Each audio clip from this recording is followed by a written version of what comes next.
दोस्तों आज इस वीडियो में मैं आपको बताना चाहता हूँ महात्मा गांधी जी के बारे में बताना चाहता हूँ। दोस्तों मेरा नाम है राज शर्मा और आज इस वीडियो में आपको महात्मा गांधी से जुड़ी कई सारी बातें आपको जानने को मिलेगी। हो सकता है आपको महात्मा गांधी के बारे में बहुत सी बातें पता हो, लेकिन यहाँ पर देखा जाए हो सकता है कुछ आपको कुछ नया जानने को मिले और ये देखा जाए जानकारी आपके आने वाले कई तरह के एग्ज़ाम में आपको मदद करेगी।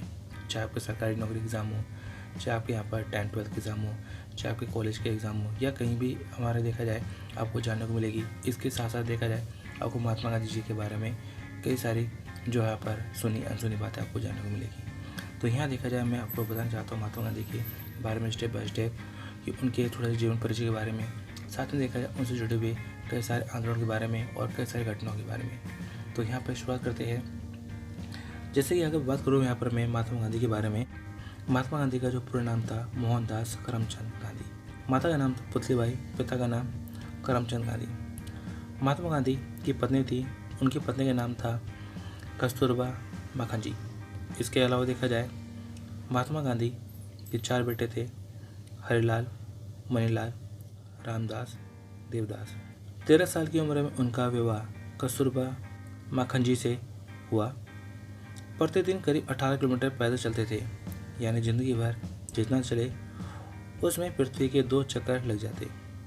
5 बार नोबेल शांति पुरस्कार के लिए नामित किया गया। 4 महाद्वीप, 12 मुल्कों में नागरिक अधिकारों से जुड़े आंदोलन का श्रेय उन्हें जाता है। ब्रिटेन ने उनकी मृत्यु के 21 वर्ष पश्चात उनके सम्मान में डाक टिकट जारी किया। गांधी जी के प्रारंभिक सत्याग्रह 1917 चंपारण सत्याग्रह। उस समय किसानों को एक अनुबंध 3/20 व 20 कट्टा में 3 कट्टा भाग पर नील की खेती करने के लिए बाध्य किया गया।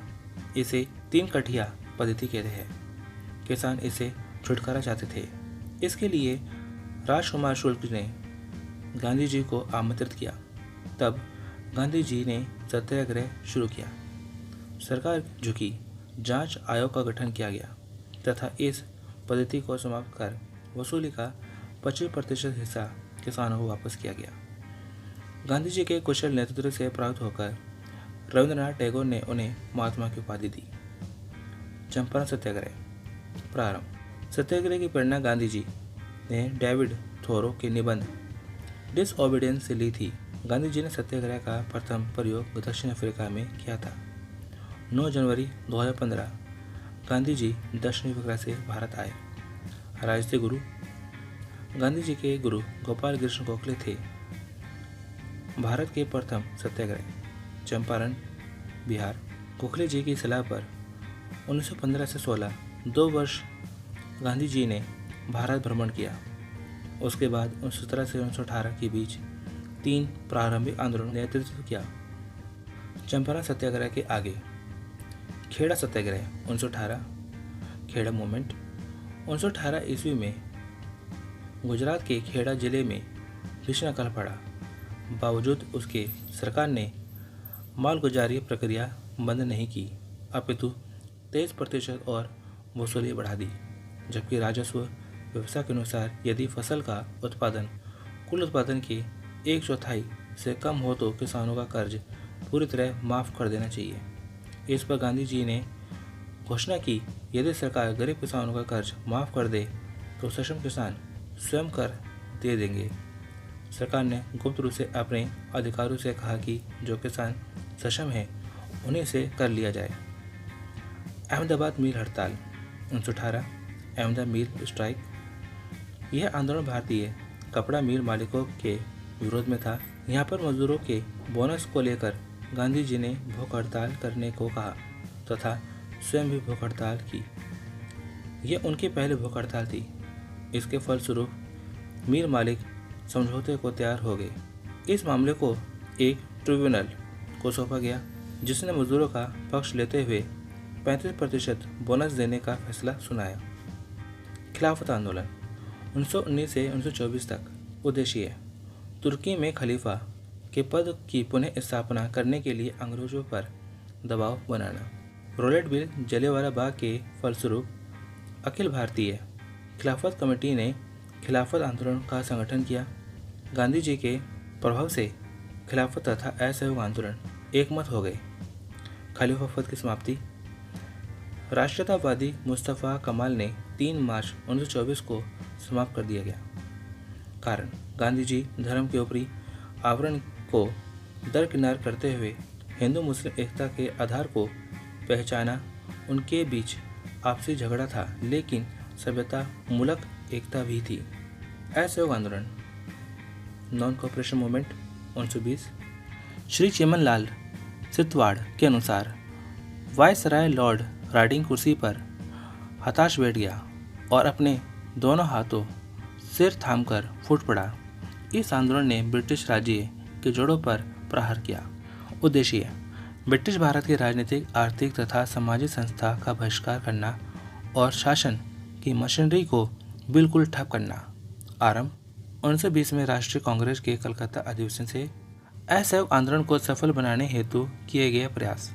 सरकारी उपाधियां, वेतनिक तथा अवेतनिक पदों का त्याग, सरकारी उत्सवों अथवा दरबारों में सम्मिलित न होना, सरकारी एवं अर्ध सरकारी स्कूलों का त्याग, 1919 के अधिनियम के अंतर्गत होने वाले चुनावों का बहिष्कार, सरकारी अदालतों का बहिष्कार, विदेशी माल का बहिष्कार। आंदोलन समाप्ति एवं उसका कारण। गांधी जी ने कहा था आंदोलन पूरी तरह से अहिंसक होना चाहिए, किंतु फरवरी 1922 में चोरी चौरा कांड की वजह से इसे स्थगित कर दिया गया। चोरी चौरा कांड। चोरी चौरा उत्तर प्रदेश में 4 फरवरी 1922 गोरखपुर के पास एक कस्बा है। यहाँ 4 फरवरी 1922 में भारतीय आंदोलनकारियों ने ब्रिटिश सरकार की एक पुलिस चौकी में आग लगा दी, जिससे उसमें छुपे हुए 22 पुलिसकर्मी जिंदा जलकर मरे। इस घटना को चोरी चौरा कांड के नाम से जाना जाता है। असहयोग आंदोलन के पश्चात Nehru report 1928। Lord Birkenhead Bharat सचिव ने राष्ट्रीय नेतृत्व को एक ऐसा संविधान बनाने की चुनौती दी थी जिसे सभी स्वीकार करें। 1927 के मद्रास अधिवेशन में यह तय किया गया कि अन्य राजनीतिक दलों की सहमति से संविधान का मसौदा बनाया जाए। 19 मई 1928 को डॉक्टर अंसारी की अध्यक्षता में सम्मेलन हुआ। इसमें मोतीलाल नेहरू जी की अध्यक्षता में एक समिति गठित की गई, जिसे संविधान का मसौदा तैयार करने का कार्य सौंपा। नेहरू समिति ने 28 अगस्त 1928 को अपनी रिपोर्ट सौंपी। इसे लखनऊ में आयोजित सभा में स्वीकार कर लिया गया। नेहरू समिति रिपोर्ट की सिफारिशें। भारत को डोमिनियन स्टेट का दर्जा दिया जाए, सांप्रदायिक निर्वाचन प्रणाली को समाप्त किया जाए, संयुक्त निर्वाचन प्रणाली अपनाई जाए, भाषाई आधार प्रांतों का गठन हो, भारत में धर्म निरपेक्ष राज्य हो, किंतु अल्पसंख्यकों के धार्मिक एवं सांस्कृतिक हितों का पूर्ण संरक्षण होगा। केंद्र एवं प्रांत में संघीय आधार पर शक्ति विभाजन, भारत में उच्चतम न्यायालय की स्थापना, संघ लोक सेवा आयोग की स्थापना। साइमन कमीशन का बहिष्कार। 1919 में भारत शासक अधिनियम की समीक्षा के लिए इस आयोग का गठन 1927 में किया गया। अध्यक्ष सर जॉन साइमन थे। विरोध का कारण, इस आयोग में एक भी भारतीय नहीं था, इसलिए भारतीयों को लगा था कि इनकी रिपोर्ट में पक्षपात होगा और अंग्रेजों के हितों का ध्यान रखा जाएगा। बहिष्कार का निर्णय। कांग्रेस के मद्रास अधिवेशन 1927 में M.A. अंसारी अध्यक्षता में भारत आगमन। 3 फरवरी 1928 को साइमन कमीशन बम्बई भारत पहुंचा। साइमन कमीशन से जुड़े कुछ तथ्य। जब लाहौर लाठी चार्ज में लाला लजपत राय घायल हुए तो उन्होंने कहा, मेरे ऊपर लाठियों से किया एक एक वार अंग्रेज शासन की ताबूत की आखिरी कील साबित होगी। 1928 से 1929 के बीच कमीशन 2 बार भारत आया और मई 1930 में अपनी रिपोर्ट प्रस्तुत की, जिस पर लंदन में आयोजित गोलमेज सम्मेलन पर विचार होना था। साइमन कमीशन की प्रमुख सिफारिशें। प्रांतों में द्विवेद शासन खत्म हो, अखिल भारतीय संघ के विचारों को ना माना जाए, बर्मा को ब्रिटिश भारत से अलग किया जाए, उसका अलग संविधान हो। दांडी मार्च, नमक सत्याग्रह। गांधी जी ने 12 मार्च 1930 को साबरमती आश्रम से 78 अनुयायियों के साथ 24 दिनों की पद यात्रा की। वह 5 अप्रैल को दांडी पहुंचकर 6 अप्रैल को नमक का कानून तोड़ा। सुभाष चंद्र बोस ने इसकी तुलना नेपोलियन के पेरिस मार्च व मुसोलिनी के रोम मार्च से की। धसना में नमक सत्याग्रह का नेतृत्व सरोजनी नायडू, इमाम साहब मनीलाल गांधी जी के बेटे थे, ने किया। उत्तर पूर्व में इस आंदोलन का नेतृत्व 13 वर्षीय नागा महिला ने किया। जवाहरलाल नेहरू ने इन्हें रानी की उपाधि दी। इन्हें नागालैंड की जॉन ऑफ आर्क भी कहा जाता है। गोलमेज सम्मेलन साइमन कमीशन की रिपोर्ट पर विचार विमर्श के लिए 1930 में लंदन की प्रथम गोलमेज सम्मेलन हुआ। सदस्य 89 सदस्यों ने भाग लिया, किंतु कांग्रेस ने नहीं। गांधी इरविन समझौता ब्रिटिश राजनीतिक कांग्रेस व गांधी जी का साथ चाहते थे। इसी के चलते गांधी जी और वायसराय के बीच वायसराय इरविन समझौता हुआ। गांधी इरविन समझौते का उद्देश्य इसके तहत कांग्रेस की ओर से द्वितीय गोलमेज सम्मेलन में भाग लेने तथा सविनय अवज्ञा आंदोलन बंद करने की बात मान ली गई। द्वितीय गोलमेज सम्मेलन 1931 में हुआ, जिसमें गांधी जी ने कांग्रेस के सदस्यों के रूप में भाग लिया, लेकिन सांप्रदायिक समस्या के विवाद के कारण असफल रहा। सविनय अवज्ञा आंदोलन 1930 6 अप्रैल। विवरण ब्रिटिश साम्राज्यवाद के विरुद्ध भारतीय राष्ट्रीय कांग्रेस एवं मुख्य रूप से गांधी जी के नेतृत्व में चलाया गया। कारण यंग इंडिया समाचार पत्र में लेख द्वारा सरकार से 11 सूत्रीय मांगों की और उनके मांगे जाने पर सत्याग्रह की चर्चा बंद करने को कहा। वह 31 जनवरी 1930 तक का समय दिया। सरकार ने मांगे नहीं मानी, तब सविनय अवज्ञा आंदोलन शुरू किया गया। प्रमुख कार्यक्रम नमक कानून तोड़ना, कर भुगतान न करना, विदेशी बहिष्कार, सरकारी सेवाओं का त्याग आदि। सविनय अवज्ञा आंदोलन का उद्देश्य है कुछ विशेष प्रकार के गैर सरकारी कार्य सामूहिक रूप से करके ब्रिटिश सरकार को झुका देना।